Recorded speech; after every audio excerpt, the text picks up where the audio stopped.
It's okay? Thank you, Professor Sin, again, for the very nice introduction. And I'd like to also thank Professor Satyen Saha for hosting me very well. This is my second visit to BHU, and probably my, 18th or 19th visit to India. I have several friends here. Well, today I'd like to talk about classical picture of spectroscopy. I assume that many of you already know what spectroscopy is like. And if you think about the absorption of light, you will naturally think about this kind of picture. This is level 1, and this is level 2 with energy E2. And then if the light comes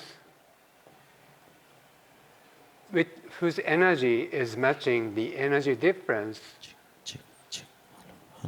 of those two states, then there's a transition, optical transition occurs, in this case, absorption. And then that explains the spectroscopy. But then, this is a quantum way of thinking, but then if you ask what kind of thing is happening in the molecule, what kind of phenomena are going on for the nuclei or for the electrons in the molecule, it is not easy to answer that question. And then if you think that you understand absorption with this simple picture, that's fine. But as we all know, that once we think that we understand it, then we stop there. There's no further development or no further understanding of this phenomena. We just stop it. But it's really important to keep thinking further and what's happening to the electrons and the nuclei. And for that aspect, sometimes it's really nice to think about this absorption in a classical way, classical mechanics. And then some of you may think that classical is sort of boring. We know that, we all know this. What's new about this? But then classical way of thinking is not that simple and very beautiful, I would say. It's really straightforward and give you a nice idea of what's really happening. So I will start this aspect of spectroscopy. Then, now I have this magic wand. I will start with electromagnetic wave. And then it comes from the Maxwell's equation. And then I wouldn't talk about this derivation today. But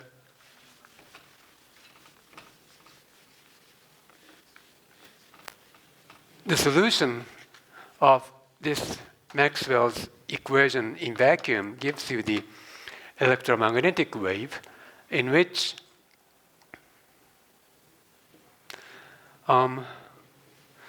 this is X.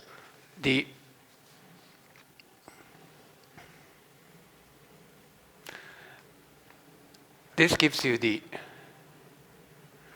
electric field changes like this, like cosine in a cosine wave. But at the same time, your magnetic field goes like this.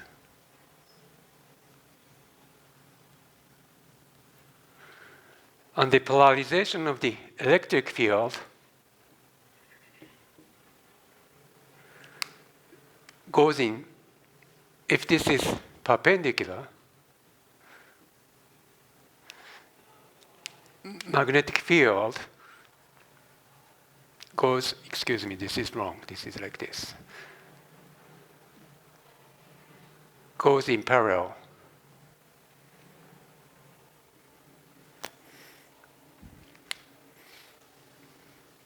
Then the frequency and phase of this E and M are equal. They share the frequency and phase.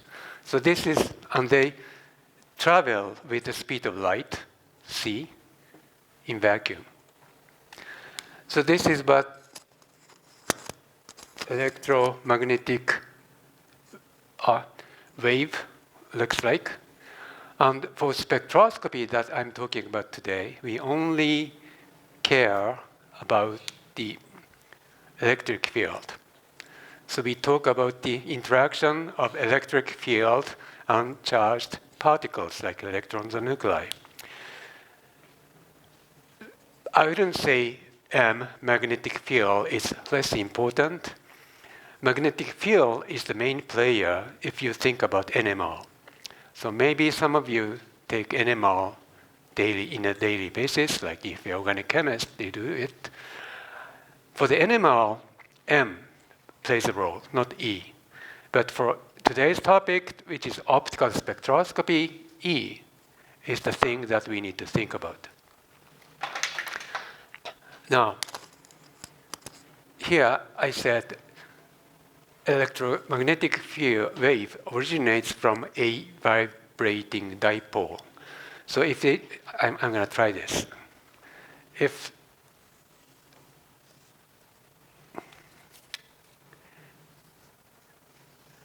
there's a dipole, and if it's vibrate, and if you look at this vibrating dipole from a distance, you feel like electromagnetic wave is coming from it.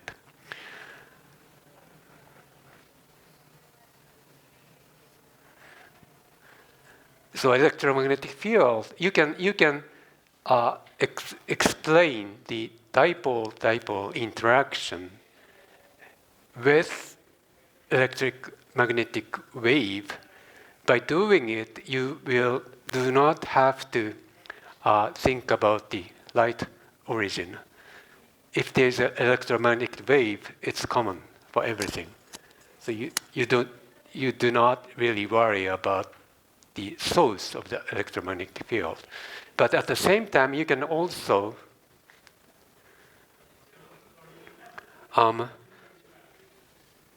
think about the interaction directly with this vibrating, oscillating dipole, in which case, what's happening is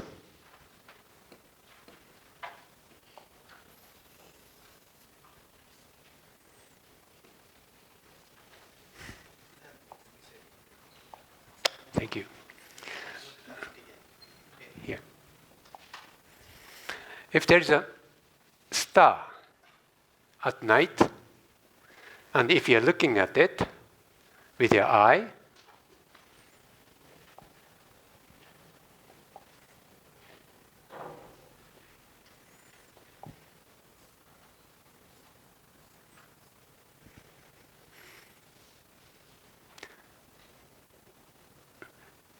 you can see the star. And then it's romantic, right? But what's really happening is that there is a retinal in our eyes, in rhodopsin. Retinal is like this.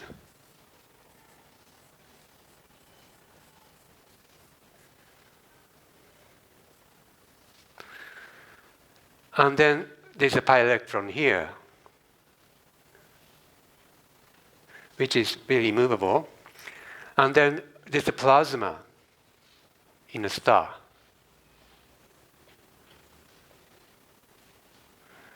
Then somehow this plasma is oscillating, and that dipole is interacting with the dipole in our eyes. So that's how we feel the electric field in the star, which is very, very distant, like by thousands of light years.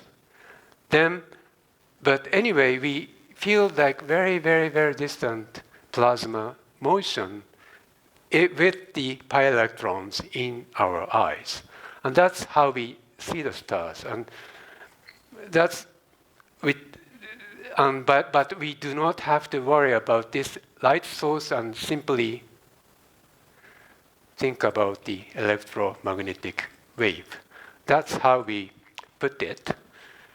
So next time you look at the star with your friends, probably from humanity, or social sciences, then you explain this to them. They will be really, really impressed. But so this is how we write down the traveling wave of electric field E. And then this is K is wave number. That's K 2 pi over lambda, which is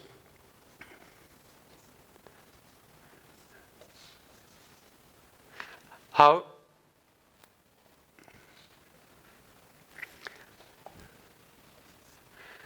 phase advances in a meter. If this is lambda, this is 2 pi. If these are the lambdas, this is 4 pi. That's what K means. But at the same time, we have this wave number. It's very confusing. But we assign the very same term for two different physical quantities. And this wave number is simply a number of waves in a meter. So if this is the case, this is 1 per meter. If this is the case, this is 2 in a meter. So this is the wave number of 1 of 4, and this is the wave number or 2 pi. This is 4 pi of the upper definition. And we spectroscopy traditionally use this wave number for the first choice. People from the solid-state physics definitely prefer this way, phase. But this is the kind of tradition, and we have no way of doing anything about this. And then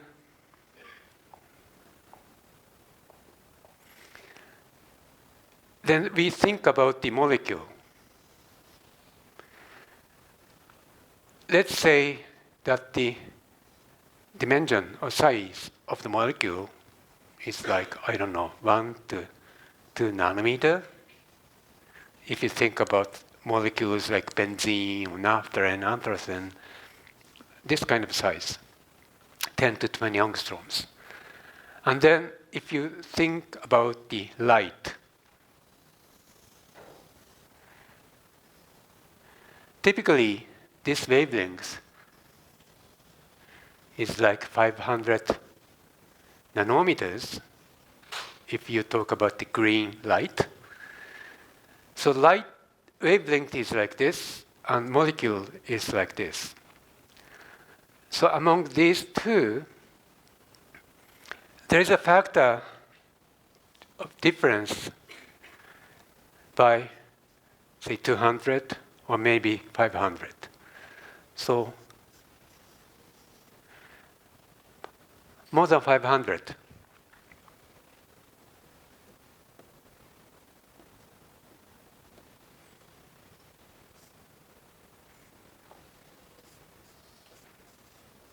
Or more.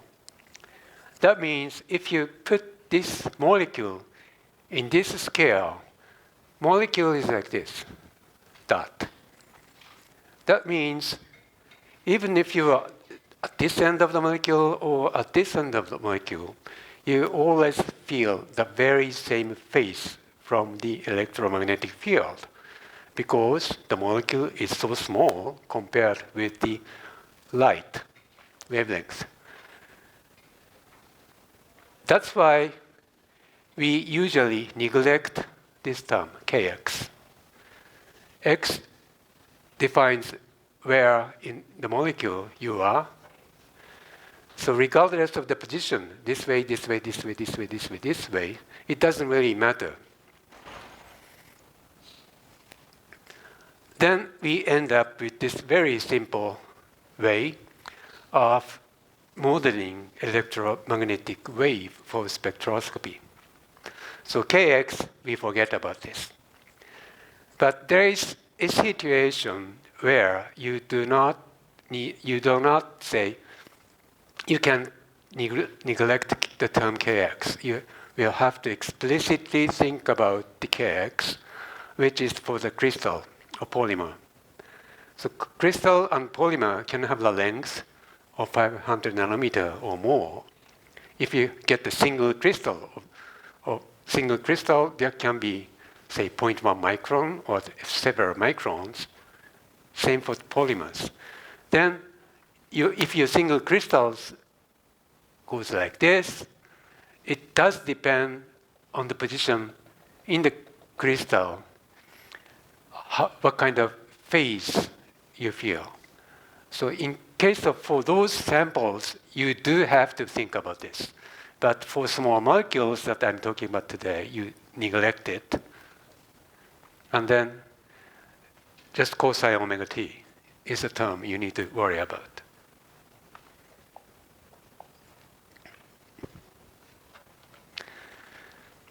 Then comes the polarization, which is the basis of everything, polarization P, which is somehow looks proportional to electric field E. So if you apply an electric field, you create polarization. Now, what's really happening is that in a molecule, there's a nuclei and electrons. And nuclei do not really move because it's heavy. But electrons can be moved really, really easily. And then if the electric field is applied to this direction, then negatively charged electrons move to different direction, opposite direction like this. In the next moment, light changes the position of the electric field, then electron goes to this way. So you keep inducing dipole moment on the molecule,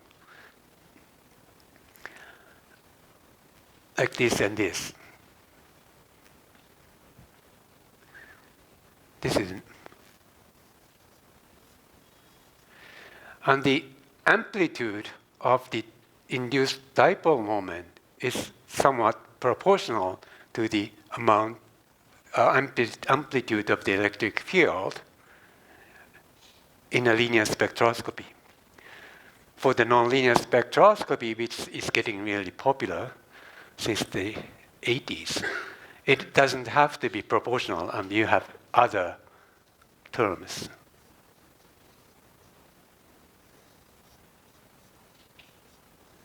Which is really interesting as a research topic, but I'm not going to cover it today.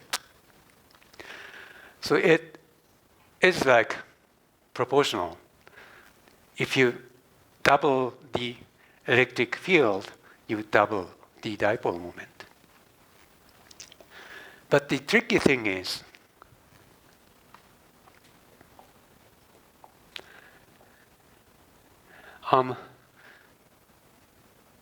in a gas phase or liquid phase, molecules are randomly oriented.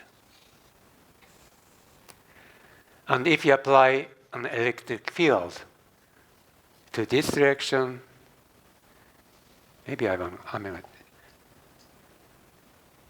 let's say blue, then electrons going to the opposite direction,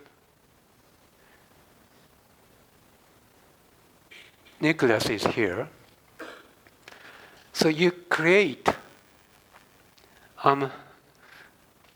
dipole moment to this direction,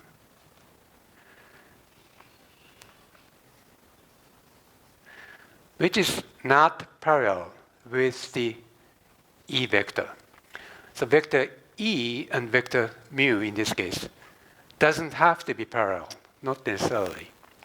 So to express that general relationship, you need to have a tensor of rank 3, a tensor rank 2, 3, 2, 2 for this alpha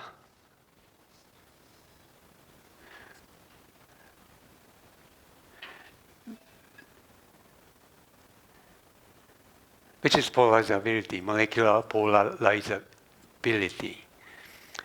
And if you express that with matrix, it's going to be like 3 by 3 matrix. By doing it, this E vector doesn't have to be parallel with this P vector. So this is the general expression of polarizability. And later, I'm not going to cover it today, but later you may notice that Raman scattering cross-section is described as the Raman tensor. Why tensor is appearing there? Because of this. So molecular axis is not always parallel with the electric field. That's why you need to think about the Raman tensor.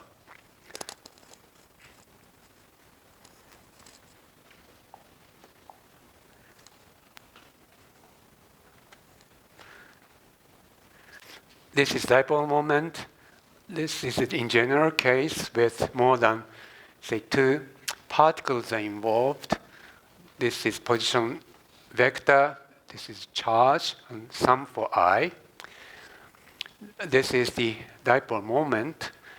And then when a dipole moment is placed in an electric field, you have this energy.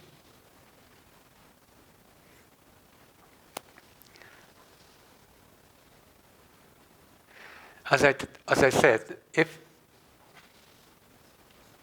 electric field goes to this direction, and then positive charge and negative charge, if they are aligned like this, it's stable. If it's like this, it's not stable. That means if in this case, dipole moment goes like this, and this goes like this. So this is stable, so this means energy is below 0. This is unstable, energy is above 0. That's why we have this little minus here.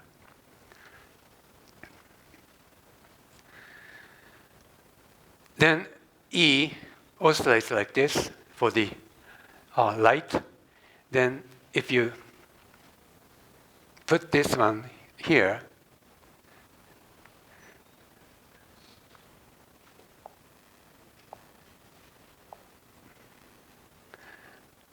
you have this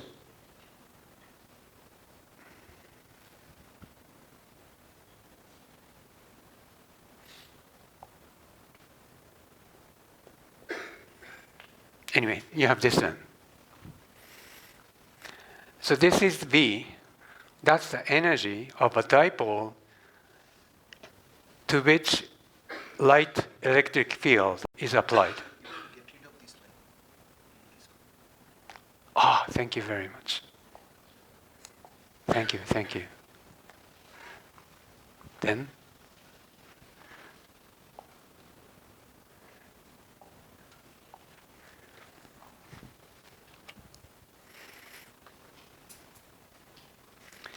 now, if you think about the dimension of polarization and dipole moment, you will immediately know that dipole polarization comes from the textbook of electromagnetics, and then they will talk about the capacitor with dielectrics in it. But then the conclusion is polarization is sum of induced dipole divided by the volume. So polarization is a quantity that's the vector sum of induced dipole in a unit volume. That's what polarization P is. Then if you think about the energy or stabilization or energy in general for dipole moments in the unit volume is like this. Here P is the polarization, not dipole moment. Dipole moment in the unit cell is P. And inner product with electric field, that's U. That's energy. And then if the energy changes by this amount, because of the applied electric field, this is the energy of the molecule that changed by the electric field. That means electric field have some works to the molecule. Then the amount of the work by the electric field to the group of molecules is like this. Delta U is equal to minus delta P dot E. This is the work done by the electric field to the molecule. That means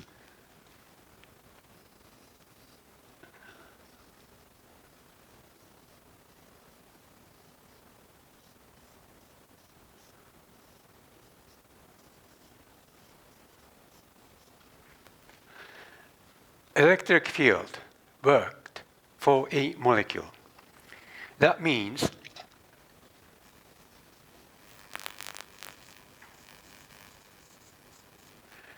energy is transferred from the light field to the molecule.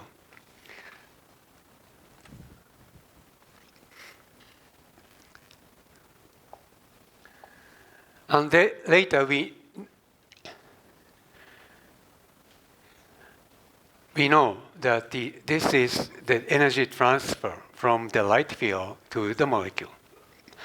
Then when the electric field oscillates, the amount of work by the electric field or light to the molecule averaged over a period of oscillations is calculated like this. This is the integral from 0 to t. T is the time period for the one oscillation. And du dt, so du dt means the time differentiation of u. And then you integrate this value from 0 to t, and then divide it by t. That's the work averaged over a period of one oscillation. And then since the u is expressed, du expressed by this, dp dot e, so this is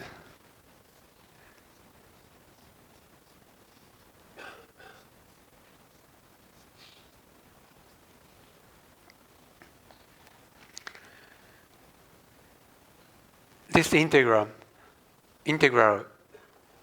goes with this.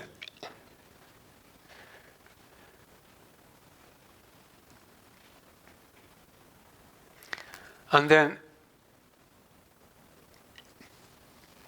in general, P, polarization, oscillates with a phase different from the phase of E. If E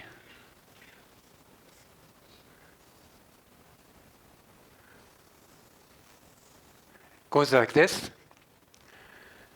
at this point, your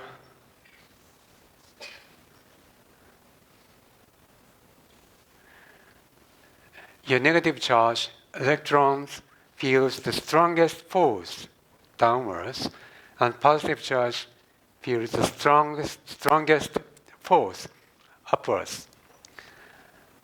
But then it keeps going to this direction, and then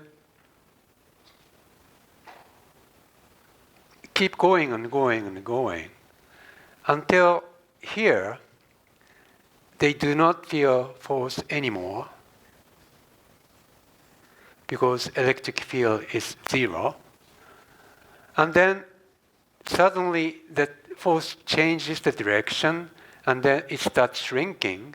And here you have this strongest field, strongest force, but then shrinks again, and then get minimum here. That means this is polarization.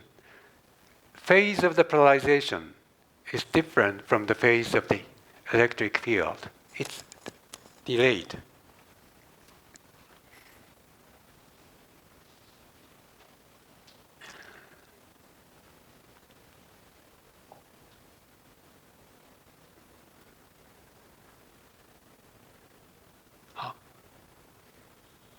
Which one?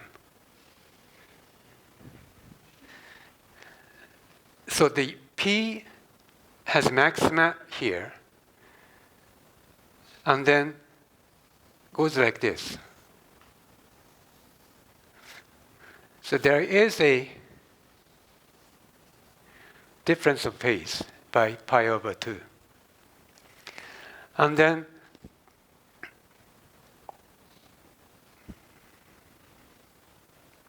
so that's why we have to put this delta here. And this response can be different. This is a case where there's no friction applied to these charged particles. But things may be different. So in general, we put delta here. And then in that case, dp dt is like this. P0 omega sine omega t plus delta.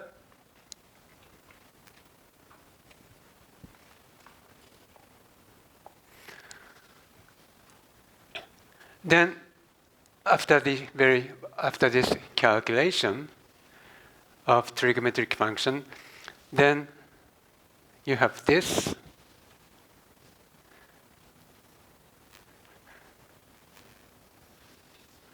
In the integral.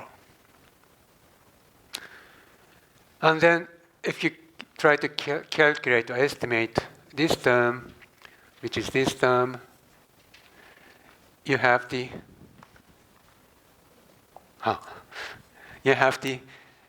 results, which is this integral is like this. Indicating that this is like sine delta.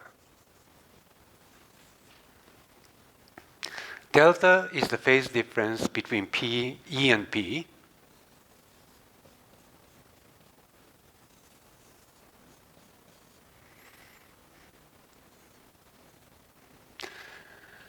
If delta is 0,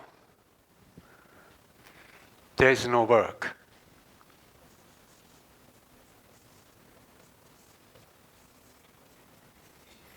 So if your polarization oscillates with the very same phase with the electric field, there is no work done. Meaning there is no energy transfer from the electric field to the molecule. This is maximized when delta is, this is sine function. This is pi, and this is pi over 2. So this sine delta is, of course, gets the maximum value when the delta is pi over 2. In that case, you have the maximum amount of energy transferred from the light to the molecule.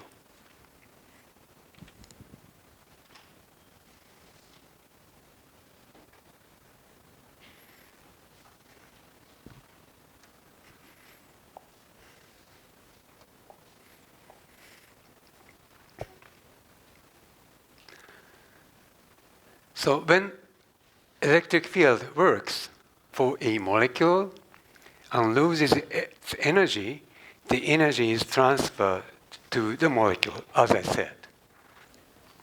Energy is transferred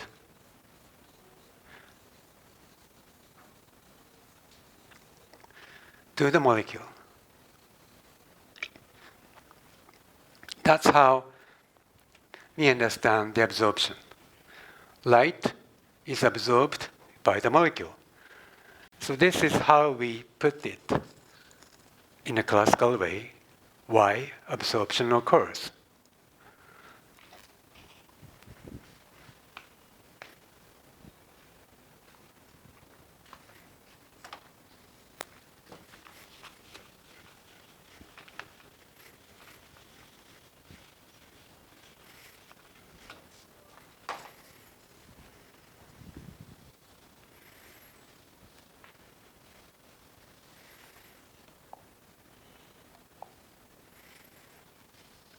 It's okay. So in a classical way of thinking what spectroscopy is or how light is absorbed, as we discuss, P can play a very, very major role. P is the phenomena in which electrons are displaced from the very stable position when electric field is applied. So displacement of the electron causes the absorption.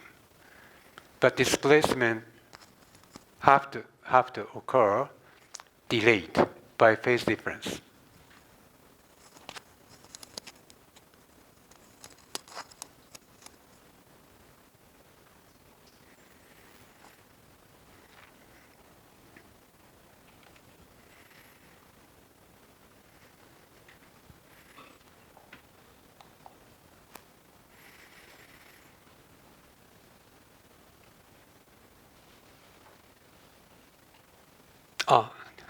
Needless to say, if you have a question, please raise your hand, or you don't have to raise your hand, just say it.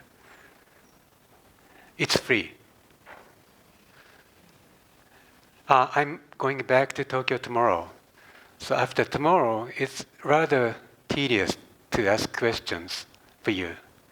Of course, you can write an email, but it's much, much easier to ask it now.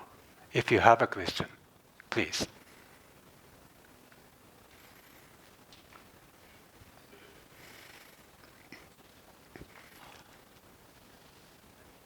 Then I will go to a next stage, which is how we explain infrared absorption, IR, by a classical theory.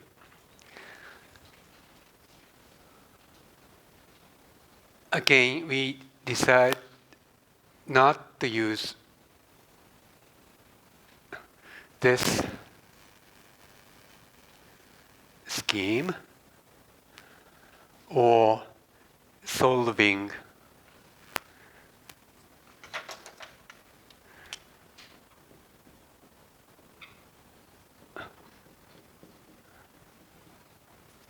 Schrödinger equation with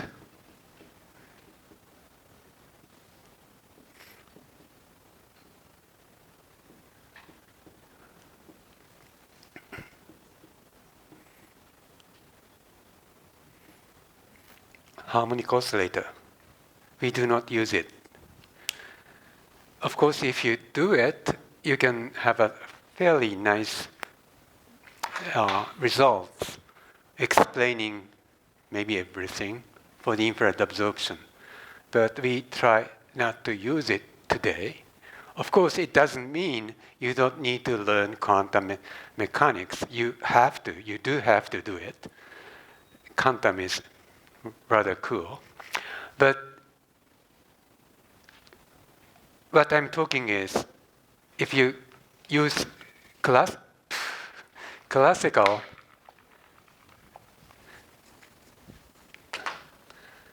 model, maybe you have a different view. Maybe it's interesting. Maybe it's more straightforward.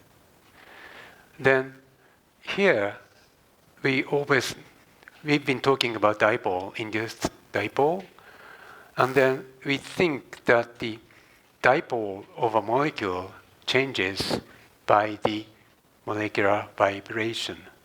Molecule vibrates. Molecules do vibrate. I think it's okay, but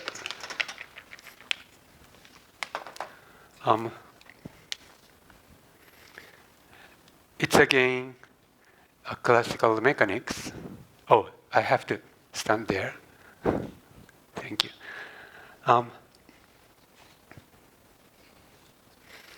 The number of degrees of freedom of motion of A with a molecule with n atoms is 3n minus 6 for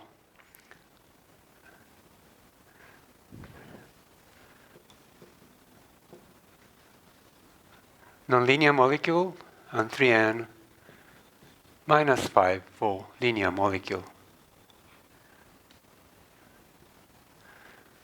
So this is the number of the vibrational degrees of freedom. It's okay, right? So 3 for translation and 3 or 2 for rotation, 3 for non-linear, 2 for linear molecule. So that gives you the number of vibrations, normal vibrations. 3n minus 6 for non-linear molecule, 3n minus 5 for a linear molecule. If you think about, say, N2 is a two atomic molecule with linear configuration. So if you put 2 here, you have only 1 vibrational degrees of freedom. If you have CO2, this is triatomic molecule with linear configuration. So if you put 3 here, you have 4 vibrational degrees of freedom. 1 symmetric stretch,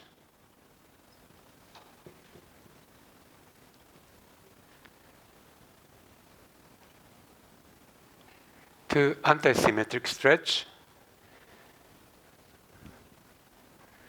and then you have a bending motion. This is 3.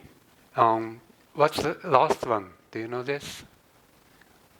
What's the remaining one vibration of CO2? You probably know this.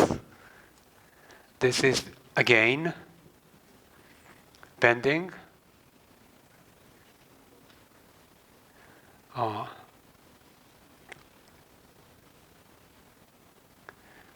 So bending this way or this way.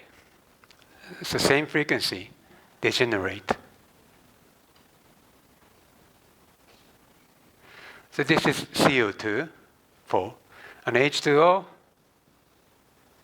this is 3. Triatomic molecule with nonlinear configuration. And then you have symmetric stretch,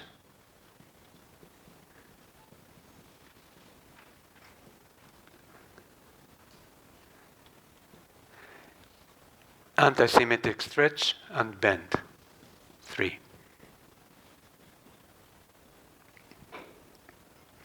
I put little arrow here to keep the position of the gravity the same. We exclude the translational motion, so point of the gravity is probably here, has to stay here. For that reason, we put very small arrow here. Of course, oxygen is much, much, much heavier than hydrogen, so it doesn't really move. But mathematically, it should move. Anyway, so these are Qs.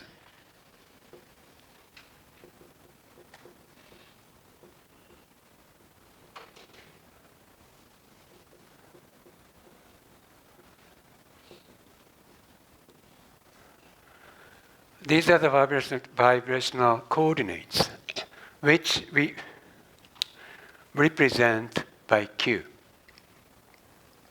In this case, we put only one coordinate from those. And dipole of a molecule changes by the molecular vibration. For some of the vibrations, it doesn't change. But for some, it does change.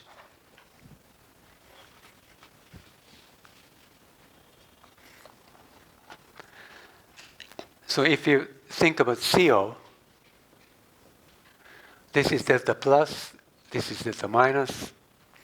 And if it's stretched, delta plus and delta minus. So you have the change of the dipole moment here by molecular vibration. So that's how we express it.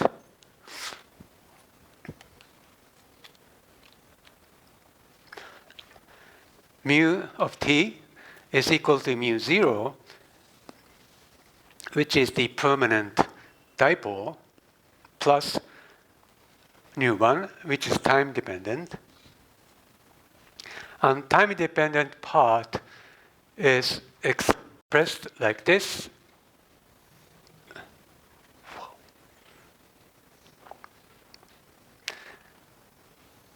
If you take a linear term, of course you have a nonlinear term. That's also fascinating. But we pick up the large term with the largest effect, which is a linear one. Then the mu dq at q is equal to q0, which is the most stable position, multiplied by qt. Q is a function of t because it oscillates. It oscillates like this. And then if you put q cosine omega t, then mu of t is put as this. Mu 0 plus dq at q is equal to q0 multiplied by q0 cosine omega t. This q0 is amplitude.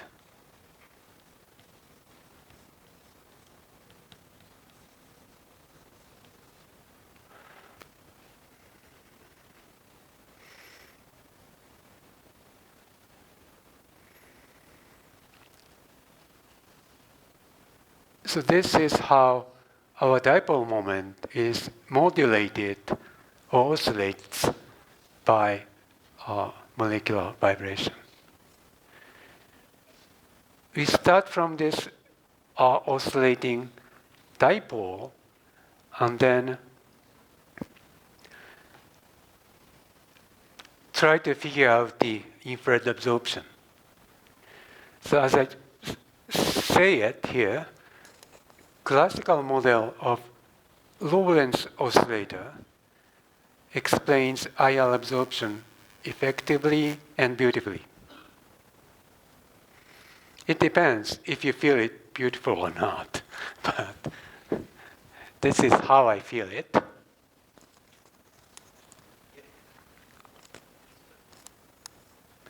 And then this is the basic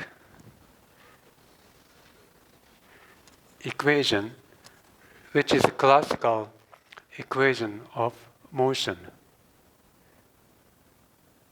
As you notice, this is mass multiplied by, I know I'm a noisy person, you know.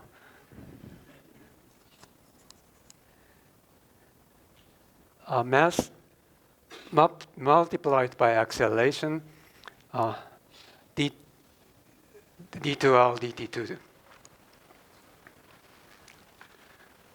This is acceleration, and the right-hand side have forces, you know. Forces,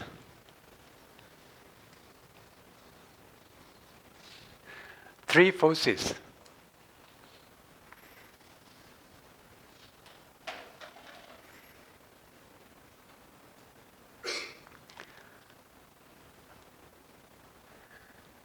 And then first force comes from the spring.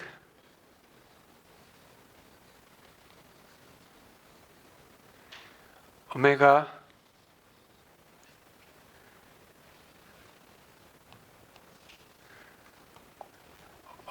m omega a square is equal to spring constant.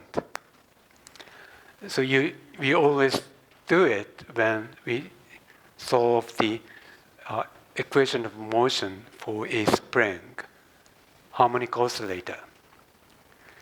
So this is why this term is here.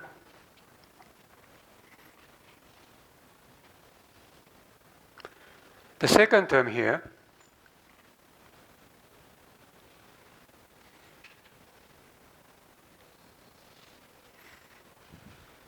this is damping.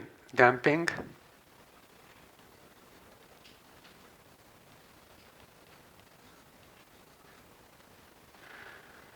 damping, which is proportional to the velocity, dl dt, and then this is friction.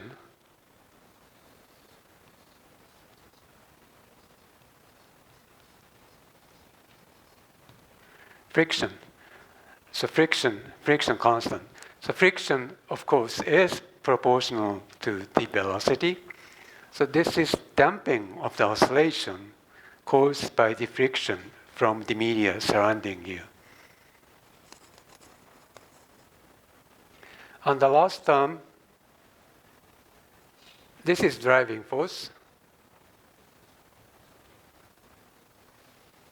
from the electric field. Your dipole electric field is applied. So your dipole feels it and try to adapt for the new situation.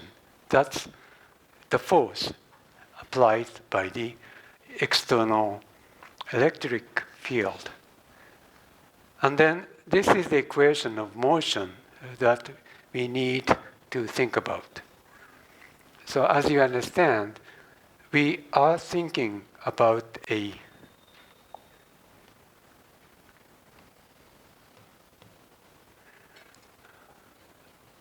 oscillating dipole. Typically, this is nucleus and electron in a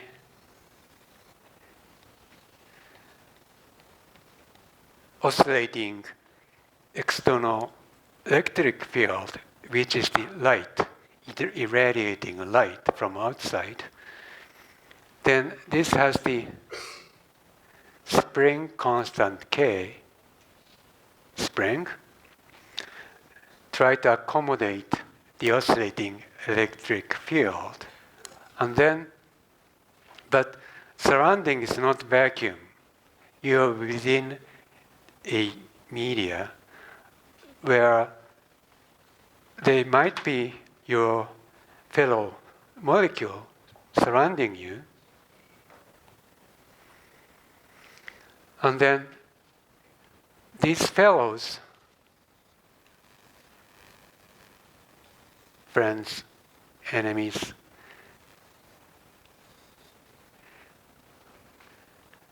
have effect on you. So if you have friends, many friends, you may have peer pressure, doing things. You will have to prepare for the lecture tomorrow, but your friends say, go out, have some coffee, tea, maybe. Then you have to decide it. Then there's a delay on your decision, motion. Maybe you go out. It's up to you. But so there's a friction for your motion. If you want to go in a hurry, but friends may pull you down back to the, say, lower way of doing things. So there's a friction unless you are living by yourself, alone, which is not the case for the solid state or liquid phase molecules. That's why you need to think about this friction damping, which is very crucial for the solution phase of solid state spectroscopy anyway. So this is how you put the problem.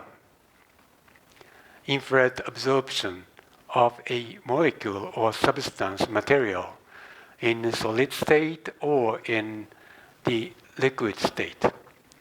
So if you are interested in the gas phase spectroscopy, you really do not have to think about the rest of it. Now, we try to solve this equation now. I'm a bit tired. Can we have a break now? Of course, yes. 10 minutes, okay? So 10-minute break. Thank you.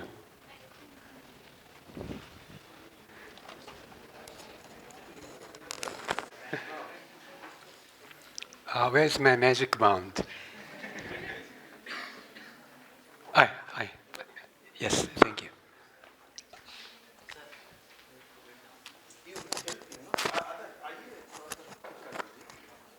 Is it okay?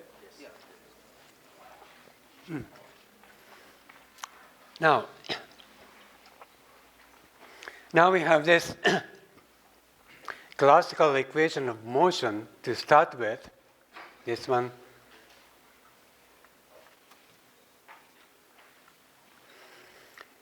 Then you have an oscillator with the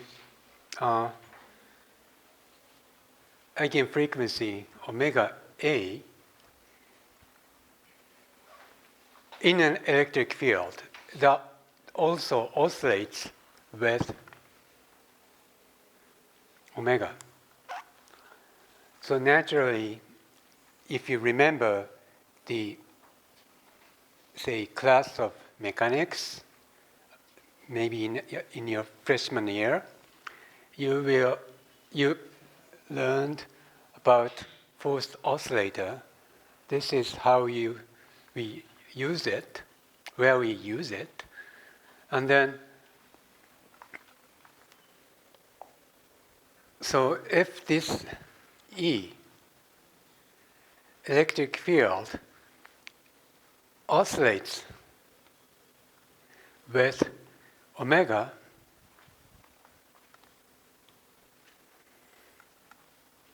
then you would expect that you have a solution of oscillating dipole with the same frequency as the applied electric field, regardless of the omega A, which is the intrinsic frequency of this oscillator.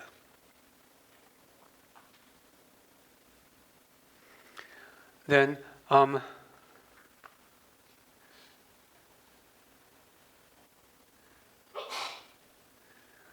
the solution goes like this: R, which is the displacement, is equal to R0, which is the amplitude, exponential minus I omega t. And I wouldn't have to tell you, but we have the complex quantity here, in here, all is complex. Of course, you know this. You experience this kind of usage of complex quantity all the time. But to go back to those very, very basic, what complex term in oscillation means. So imaginary and real. So real part of is, of course, cosine.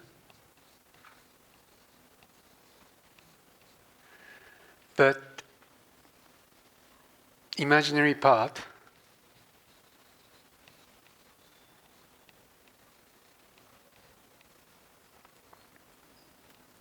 is sine.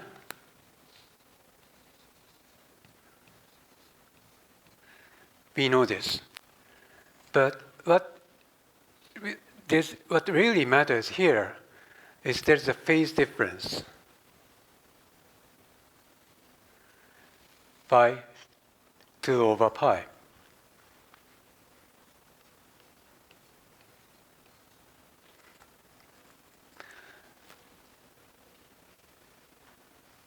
So complex quantity has real part and imaginary part. It's like a two-component vector. And by using complex, you can automatically think about two components, which is real part, which is cosine, imaginary part, which is sine, which is phase difference with pi over 2. And then since,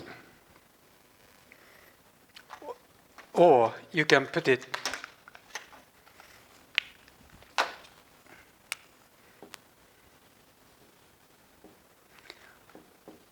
so this is imaginary, this is real, you know this. And then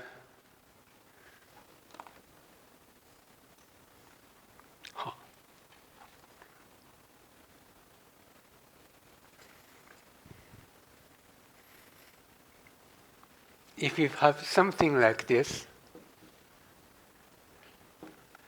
this is imaginary, but then what I means is like this one,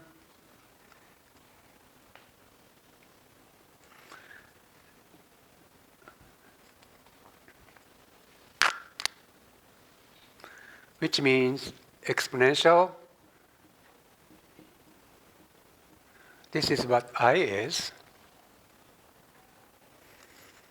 So when you multiply I to some R, this is R, what happens is this R is equal to this theta.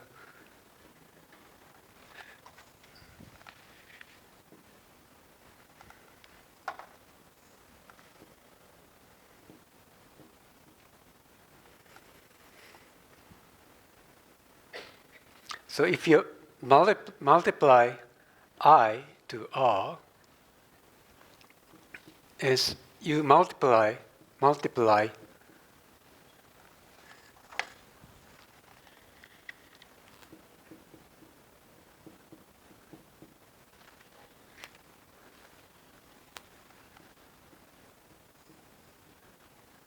this gives you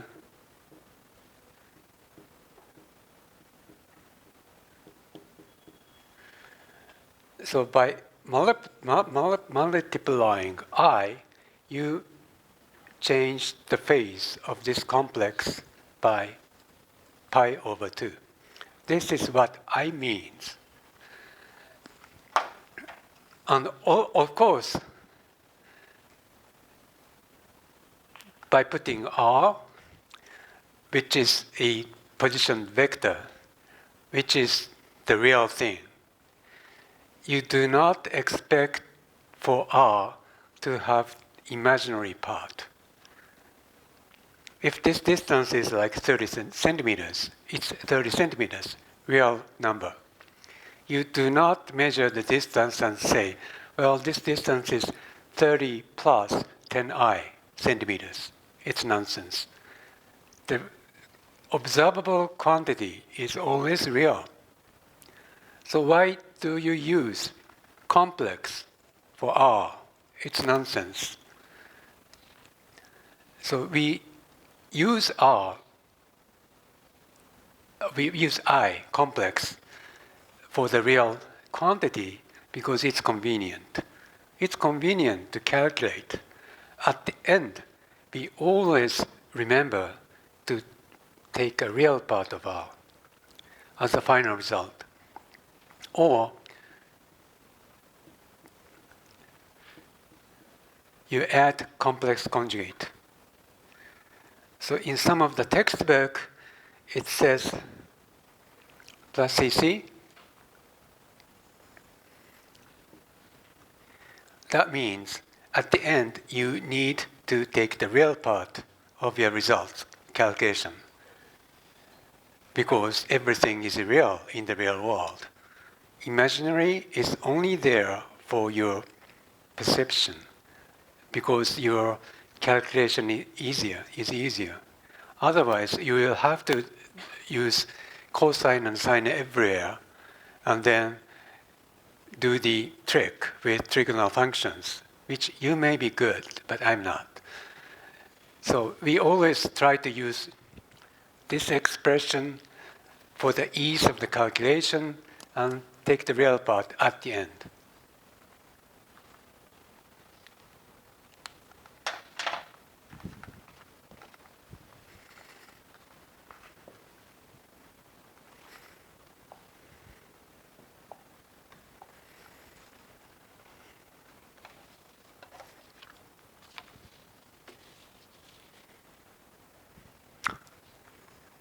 This thing is great, you know. Then from 5-2 and 5-3, which is, no, I'm not good. 5-2 is this basic equation of motion, and 5-3 is this expression of the solution, which is force oscillator. And then we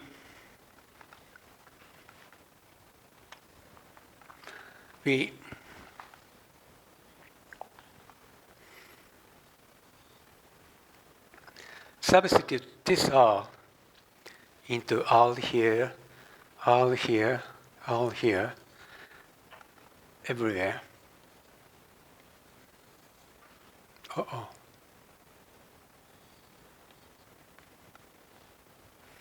And all of them have this term in common.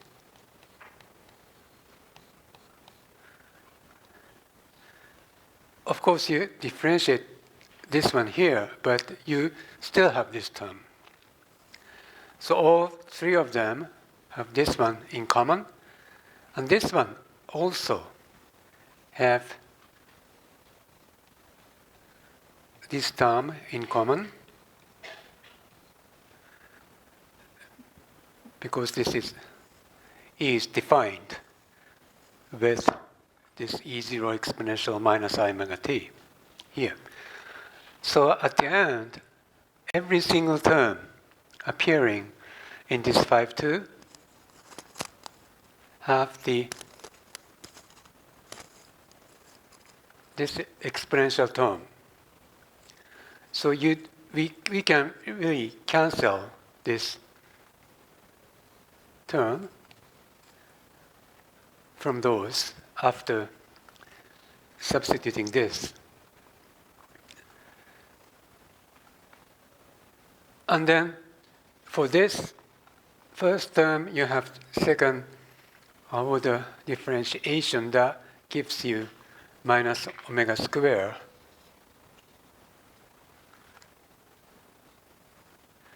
And m, this one you will give I omega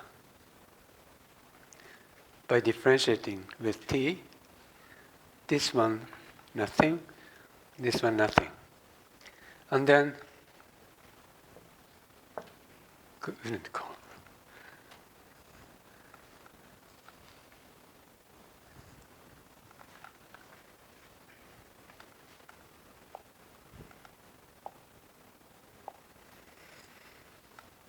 You end up with this equation without any exponential term.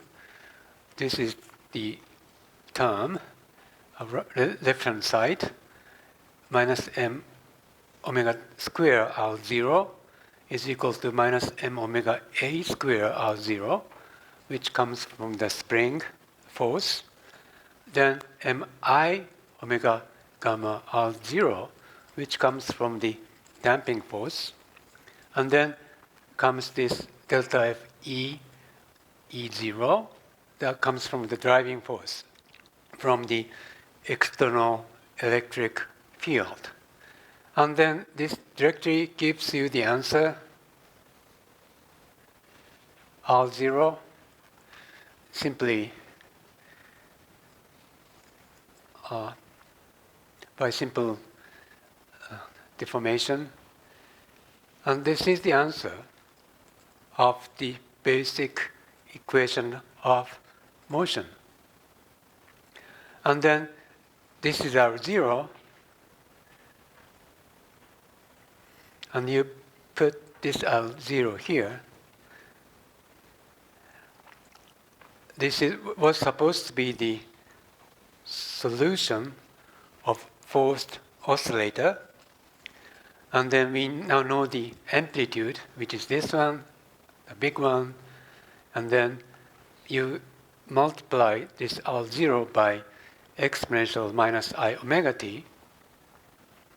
And you get this one, this simply, this is R0.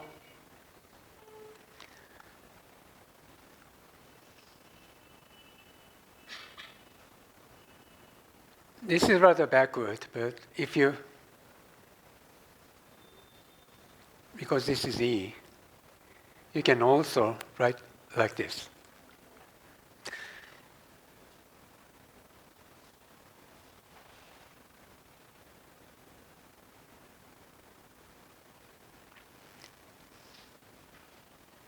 But either way, the solution you get is a complex. R, again, is complex.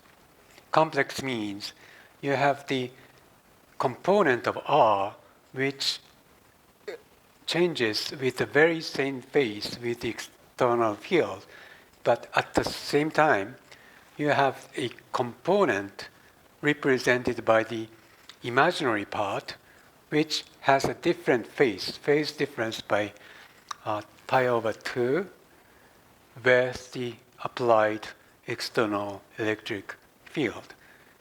And as we discussed in section 4, before the coffee break, that delayed component sine, remember sine delta? This gives you the absorption in a classical picture. So again here, this delayed component or imaginary portion of R gives you the absorption. And then let's calculate the imaginary portion, which is, this is imaginary part of this. This is a simple calculation. So if you have A plus IB, and imaginary portion, part of A, is equal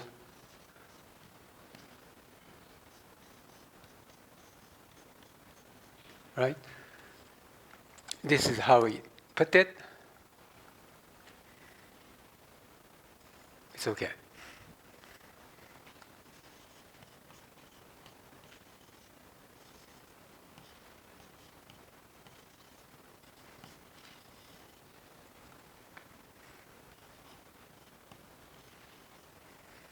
So B is equal to A minus A star divided by 2I. Yes, please. Previous slide, you showed the factor root over of small f. So what is the small f denote? Oh, good question. Didn't mention it, but small fa, you mean this one? Yes.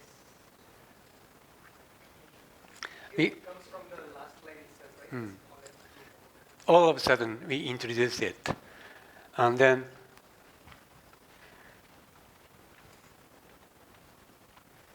here. So by multiplying delta f, A means oscillator A. If there is more than one oscillator Q, molecular vibrations, then you need to specify which one. But basically, that's F.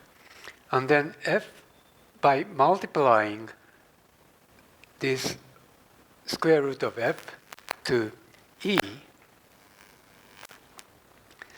you estimate the net charge of E. So even if your electron have an electric charge of E, you may not feel it because of the shielding, for example. Or if there is more than one molecular vibration, everything or electric absorption, then not all of them are equal with each other for the dipole induced. So you need to have a weight. Is it related to the internal field of our system? It can be internal field, but more nature of the oscillation, for example.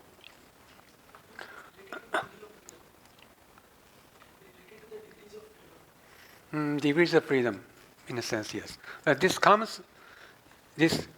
is oscillator strength.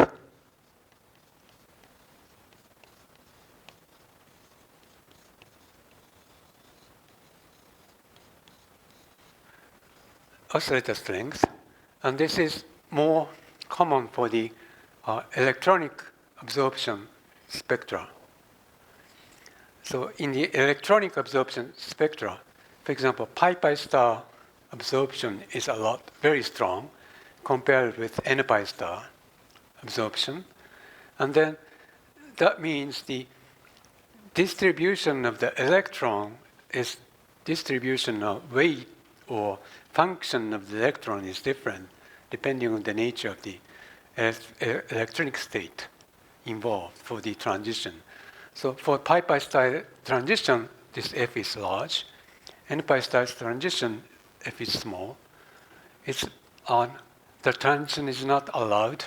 It is supposed to be 0. So this F means the strength of the absorption.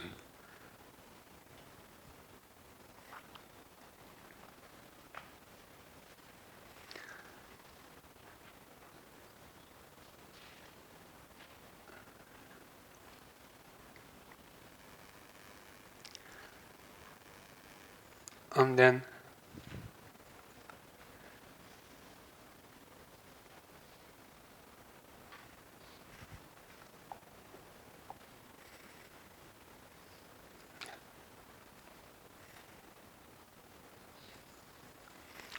so we try to calculate the imaginary part, which is very simple.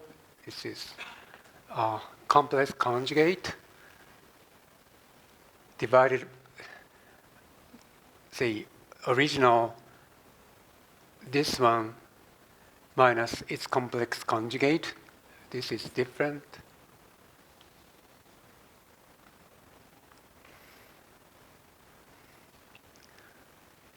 Then you have this again, this. So divider is like this, multiplied by this, again this. And then this is plus, this is minus. And you have this at the end.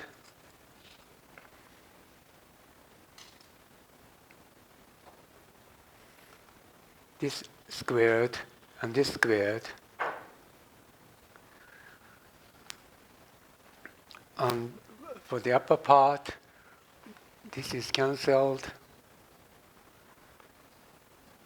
This is cancelled. And this remains here.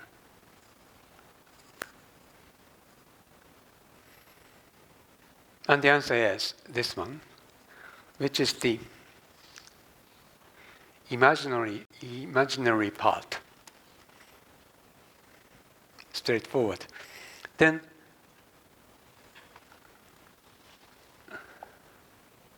I actually calculated it with my Eagle Pro software and get this one for the gamma A is equal 20 and omega A is equal 125 and have this one. So this is imaginary portion of the solution of the oscillator oscillating in an electric field with damping. And the feature is like this. This maximum is like here.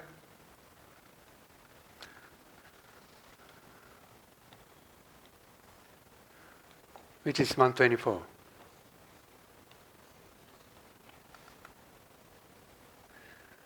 So this absorption, or imaginary portion, which corresponds to the absorption in the infrared light, get maximum value at omega A. And omega A is the intrinsic frequency of your oscillator. So without anything else, without any outside perturbation, this oscillator wants to vibrate with omega A. But if there is an external oscillation of E, which has the frequency of omega, this comes from E. This oscillator oscillates with the frequency of any given omega. Although it really wants to oscillate with omega A. But it doesn't matter, it's forced oscillation. But when the external field oscillates with the very same frequency of this intrinsic frequency of the oscillator, then it gets maximum imaginary part, gives you the maximum absorption. And then, so the maximum absorption is here. And also, it's very good to have this width, which is very common. If you measure any infrared spectra, you have this width. Unless you do the really high resolution gas phase spectroscopy, you have the width. That width comes from omega. So if omega is large, you have a large absorption with a large width. You have, if you have very small omega, you have really sharp absorption. So the width of the absorption is determined by omega, which is the friction. Friction by the surroundings gives you the damping. If the damping is fast, then you have a wider width. If damping is slow, the oscillation goes on and on and on and on. You have really narrow band. If the damping is fast, you have a broad absorption.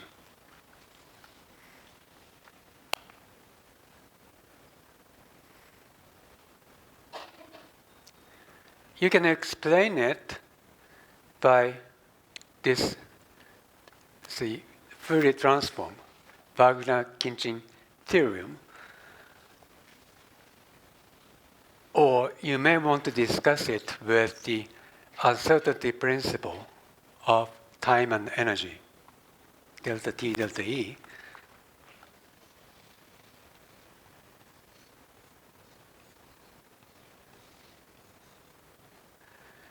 But this simple low-length oscillator model also gives you an idea why you have the width in infrared spectrum. Also, this shape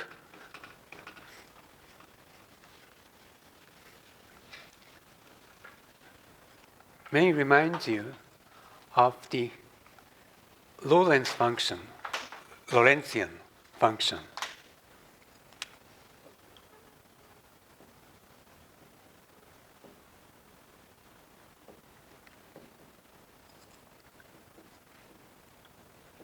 That gives you the spectral shape in general. And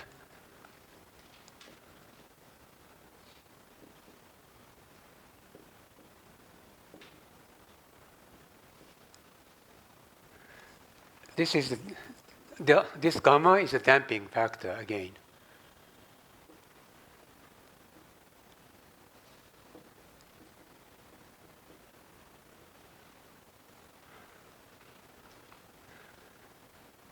You're familiar with the Lorentzian function? The imaginary portion of this Lorentzian also gives you this function. It's not the same.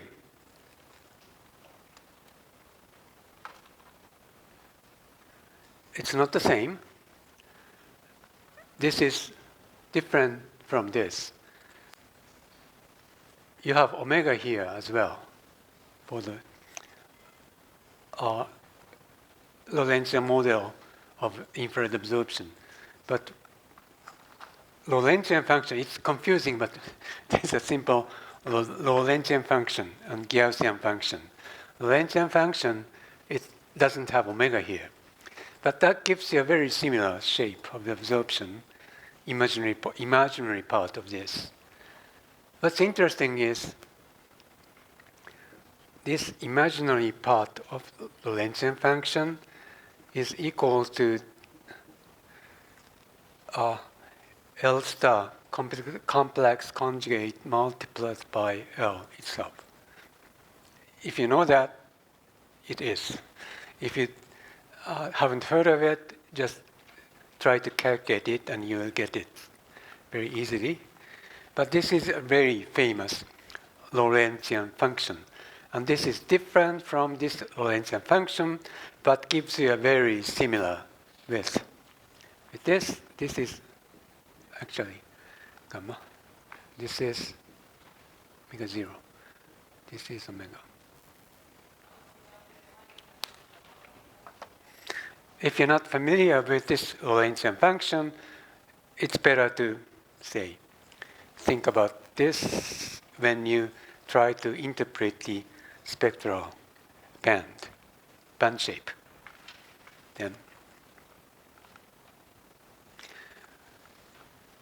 Then we go to Raman. This class will end at 4 p.m. And we are toward the end of the lecture, at last. But we all know about the Raman effect. You know that in 2 years we have the 100th year anniversary of the discovery of the Raman effect. And all the international community of Raman spectroscopy decide to gather in India of 28th of February 2028 to celebrate the anniversary. But anyway, it should materialize. This is Stokes-Raman scattering and Stokes-Raman scattering, as you know. Stokes-Raman start, this is initial state, this is final state, this is intermediate state. Simple 3-level system view. And then for the Stokes-Raman scattering, it starts with lower level and ends at the higher level, usually for the harmonic oscillator, if this is V equals V0 plus 1,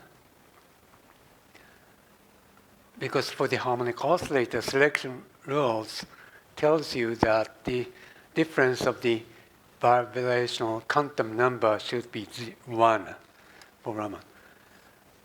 But anyway, this is Stokes-Raman scattering. Anti-Stokes-Raman scattering, initial state is vibrationally excited. So if this is V equals V0,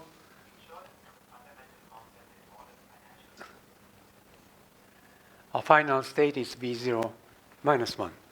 This is anti-Stokes. And then I do Raman spectroscopy for years, maybe decades, I'm afraid.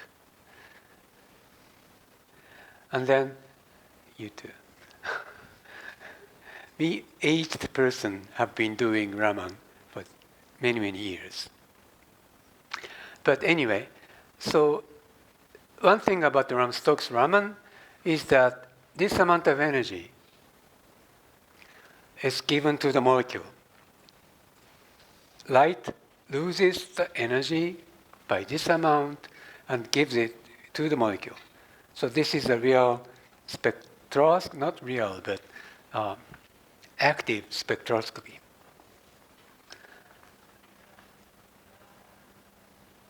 There's a spectroscopy like cars, you know that? Coherent anti-Stokes-Raman scattering, in which case there's no transfer of energy between material and light. But in case of this spontaneous Raman, there is an energy transfer from the light to the molecule or substance. For the anti-Stokes, this amount of energy is given to the light from the molecule. So molecule lose the energy by this amount by de-exciting it from this state to this state, and this energy is given to the light because the incident light has less energy than the scattered light. Anyway, so this is Raman scattering, but this explanation is again sort of quantum, very elementary, but quantum anyway. So we would have rather another way of viewing it,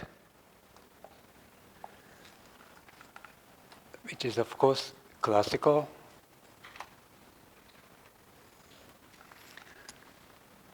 Again, polarization is here. So we have the incoming light, which is represented by this electric field oscillating, in this case, with omega 0.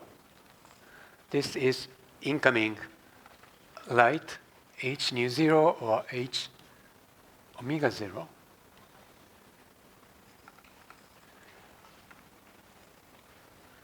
And scattered light, by the way, has the frequency different from the incoming light, omega.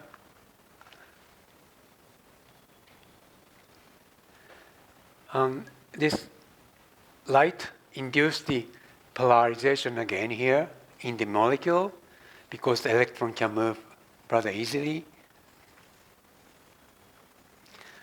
Then P, and then amplitude of the P is determined by this alpha polarizability, which is expressed like this.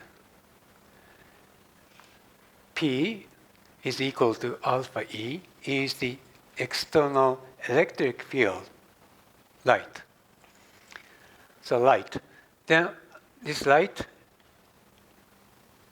is represented like this. So this is the polarization we have in the molecule. We know this. But then what's peculiar about Raman process is this alpha is modulated by the molecular vibration, which is if your benzene is here, your pi electron is here. 6 pi electrons are here, and those pi electrons can move basically within the framework of ring. You're bound to the atoms anyway. Even if your pi electron got more freedom than sigma electrons, your pi electrons are bound to the nuclei anyway. If this electron go away, far away from the molecule, we call it ionized. But the benzene molecule usually is not ionized by simply shining, say, helium neon laser light. Electron stays there, meaning it's bound to this framework.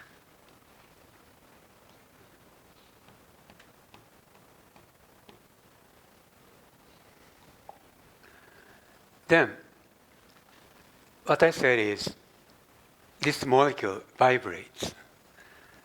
In case of benzene, there is this ring breathing mode at 992, very famous centimeter minus 1. It goes like this, and then comes back, and then shrink. You repeat this. So this breathing mode with 992 centimeter minus 1, this is a very, very strong Raman band. But then if your molecular frame is expanded by this oscillation, then let's try another one. Your molecule can now move up to this frame. Usually like this, but now this. If the molecular frame shrinks with the vibration and reaches the minimum, the electron can only move to this framework. Then what happens is this molecular size determines alpha, how large the induced dipole can be. If electron can go farther, then you create larger dipole moment. That means your alpha is a function of Q, and then expanded like this. Your alpha is alpha 0, which does not change with the vibration, and then the first order of expansion is proportional to Qi. I is the ith coordinate of the vibration. There's 3n minus 6 Q's here. And then this is delta alpha delta Q, which serves as the constant that determines the contribution of this Q to the change of alpha. And then this Q is a molecular vibration, so it can be expressed as a cosine with the frequency nu I. So nu I is the molecular vibrational frequency of ith normal mode.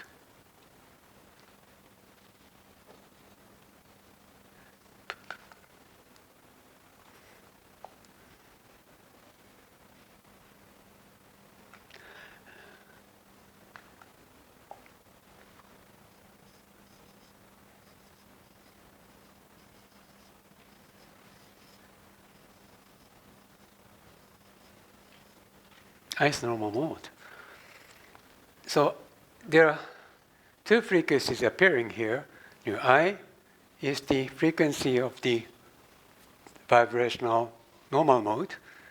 Nu 0 is the frequency of the incoming light. Then, if your alpha is oscillating, then you put this alpha to here.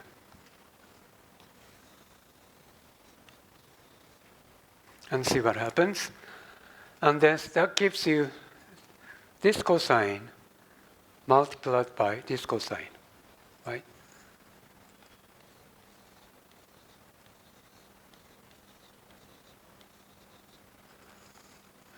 That basically gives you this, and if you're a science major, you should know that this is expressed like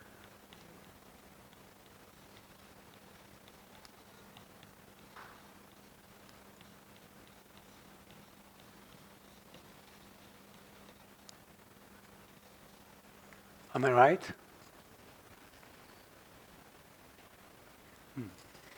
Probably. So we do this. And then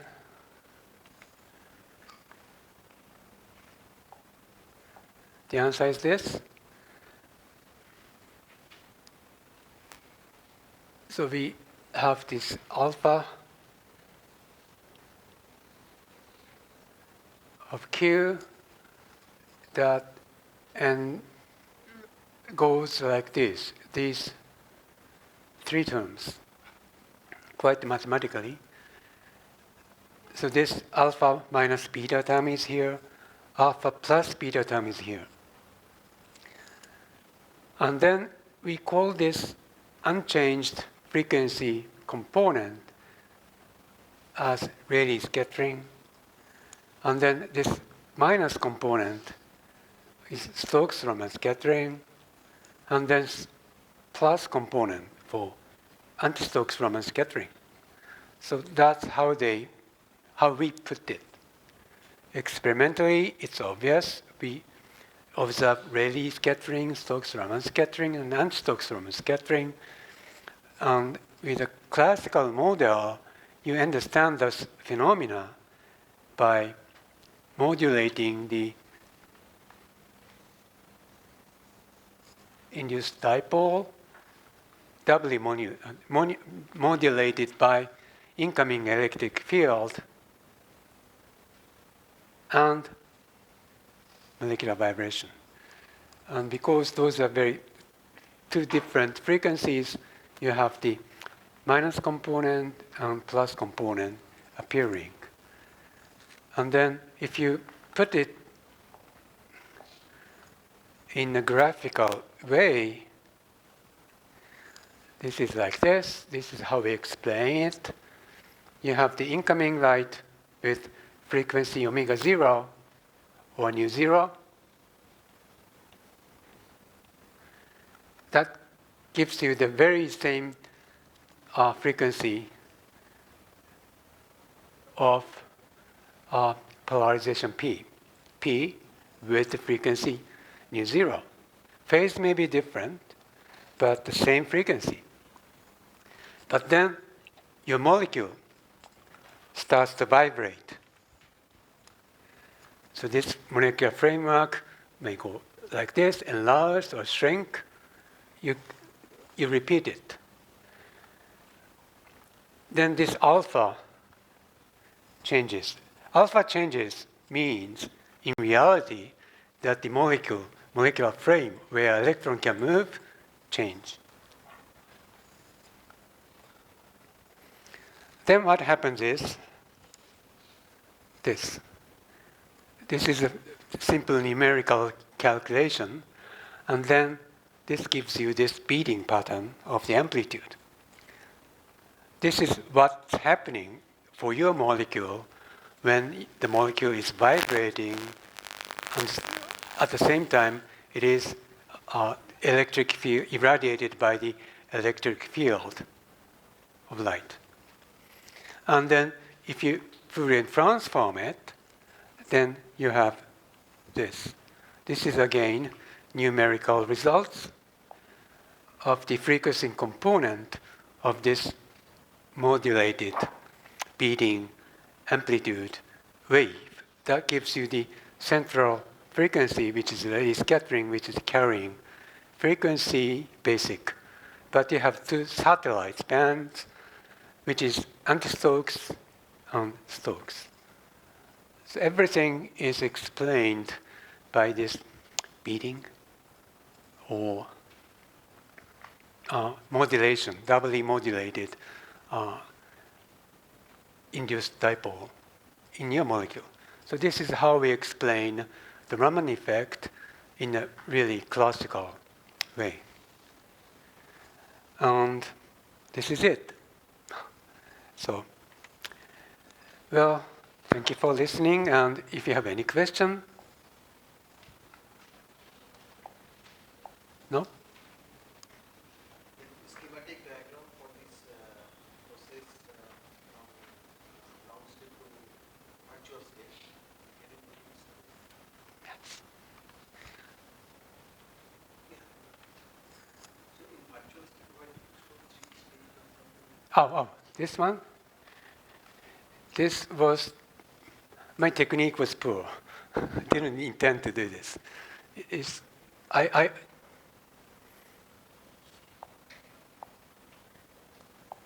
should go like this. Or,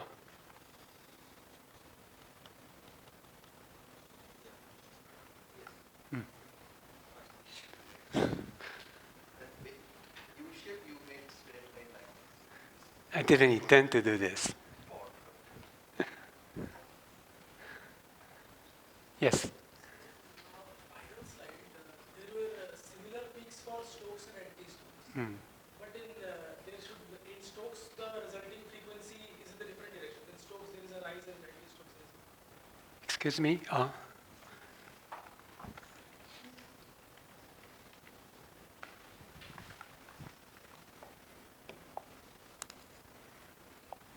So what's your question? In case of Stokes scattering and anti-Stokes scattering, we are getting very similar peaks in either sides.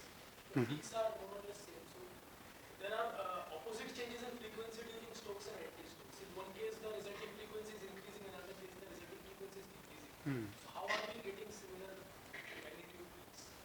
Magnitude, intensity. If you stick to this model, there's no difference.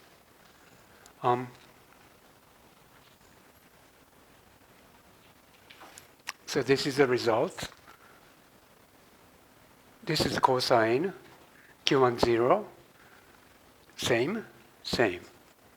So amplitude should be equal as long as you explain it with this picture, classical theory. But with the experiment, as we know, anti-Stokes Raman is smaller than Stokes Raman always. And to explain that, you need to go to distribution. So if your molecule is thermalized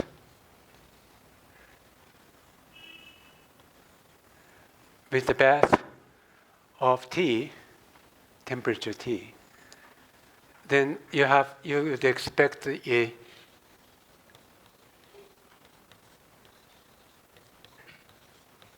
Boltzmann distribution between those states. And Stokes-Raman scattering initial state is always lower than the anti-Stokes.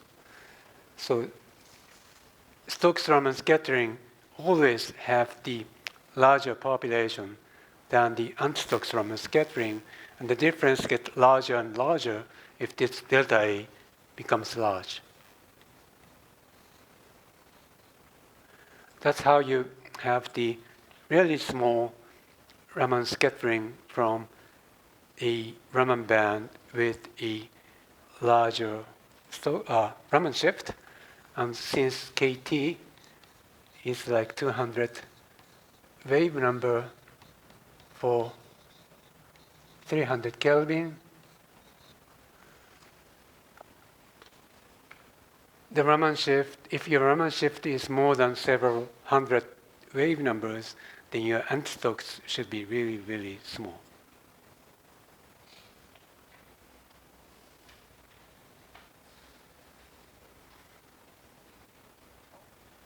It's okay? Yes, please. Throughout the lecture, we have considered only the interactions due to the electric component. Are the interactions due to the electric component independent of the interactions due to the magnetic component? Independent. Because we have already drawn a conclusion due to the electric component. I would say yes, it is independent. I'm cheating, but go to the not cheating.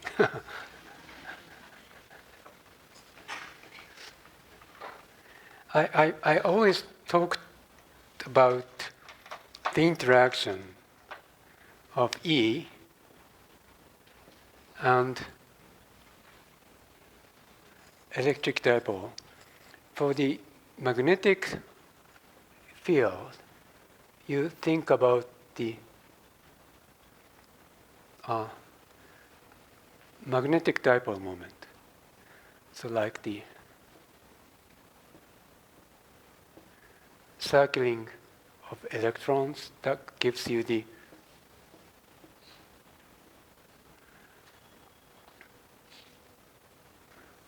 is it okay?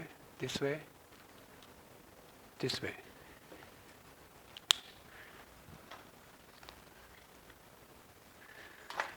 And then, so this one and this one is different. This one and this one is different. So Hamiltonian or energy responsible, you need to have the change of energy caused by the applied field, light, to have the absorption of energy. That means optical absorption, or in case of NMR, absorption of the electromagnetic field from the magnetic portion. But to cause this energy difference stabilization, you either need this interaction between E and mu, or interaction between M, which is magnetic field, and magnetic dipole, so which is not really related. You do NMR? Do you do NMR? You use NMR spectroscopy? I'm a little familiar with the theory. I haven't never really used it. If you study organic chemistry, probably you do use NMR very often, more than often you. So we can conclude that they are independent. Independent, yes.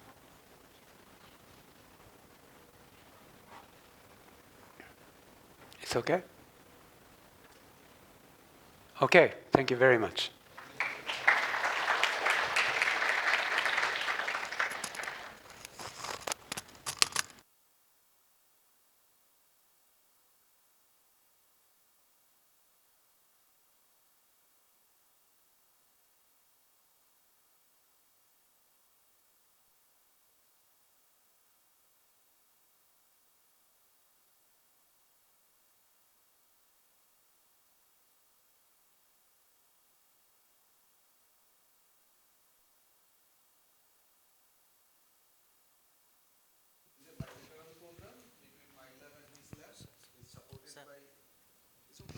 Is supported by DST, and from Japanese side it is supported by JSPS. So I acknowledge both DST and JSPS for his visit, and his main purpose here is not just discussing with me about our joint research. His purpose is also to give a lecture, and he is teaching in his own university in the spectroscopy, and I requested him to teach my student as well, because as you know that spectroscopy is a bit different subject than rest of the topics in chemistry. It's kind of abstract, you have to imagine, you have to understand. So it is better if you listen various people's lecture, and then overall you will be having somewhat clear picture. As Professor Ken Singh sir said, you see, spectroscopy can be taught by the people who have that kind of background, but most of the university or colleges, that kind of teachers are not there. So it is not your fault that if you do not have an appropriate background.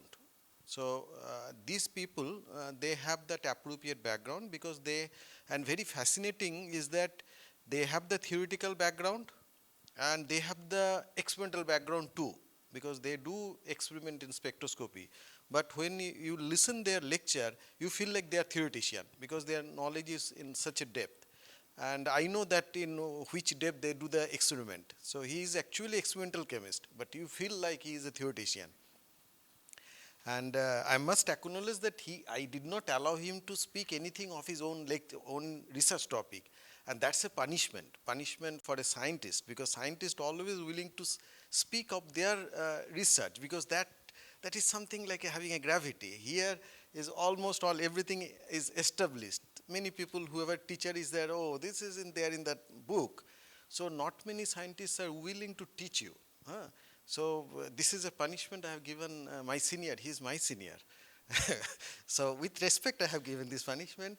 And similarly, Professor Hiramatsu also, I requested for this purpose.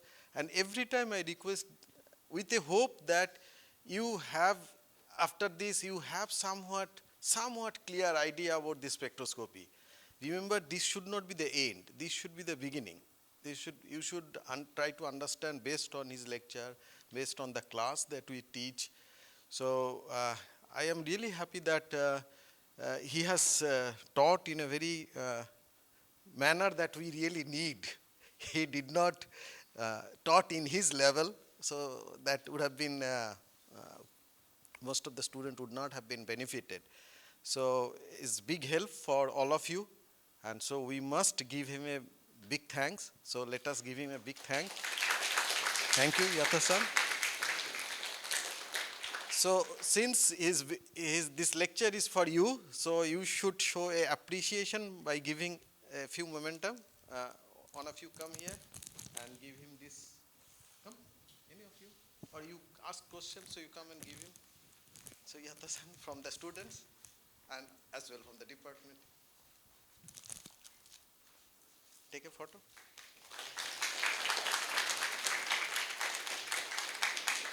Okay.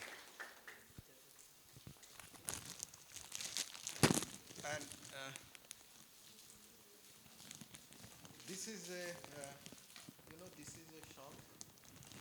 So this shawl is usually given in the honor of the visitor. So they usually put in that. So since I am your host, I take the liberty to put this one. And so this you have to put like this. There is a tag. Okay. Thank you.